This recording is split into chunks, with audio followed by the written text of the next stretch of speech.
Tous les jours, nous sommes en contact avec des substances interférant dangereusement avec nos hormones. À travers les emballages alimentaires, les vêtements, les produits de beauté ou encore l'eau potable, nous sommes tous exposés aux perturbateurs endocriniens. These endocrine disruptors are basically some substances which are present in pesticides, in some electronics, in some cosmetic products. So they're chemicals which can interfere with the normal functioning of the endocrine system in the body. La chose est prise très au sérieux au Parlement européen où une résolution avait été adoptée en 2013 afin d'identifier et d'interdire les perturbateurs endocriniens dangereux.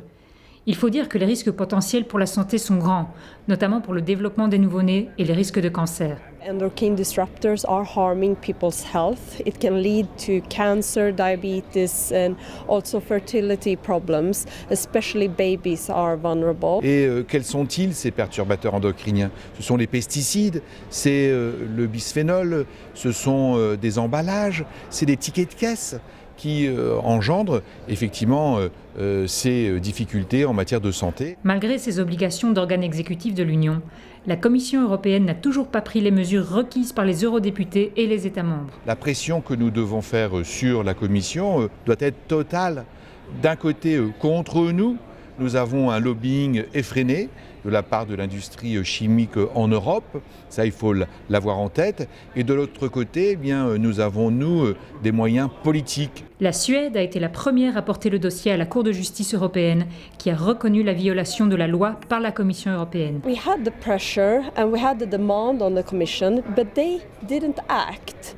And therefore, Sweden saw its chance to pressure the Commission and react since the Commission is breaking the EU law. Actuellement, la législation européenne régulant les produits chimiques ne permet pas de déterminer si une substance a des propriétés de perturbation endocrinienne et manque d'exigences quant au recueil des données nécessaires. We need to be realistic and to look at the evidence and to act on this evidence. And this evidence, as I said, is strong enough to justify action on different grounds. Afin de réduire les risques d'exposition, le Parlement européen et les États membres appellent fermement la Commission à respecter ses obligations.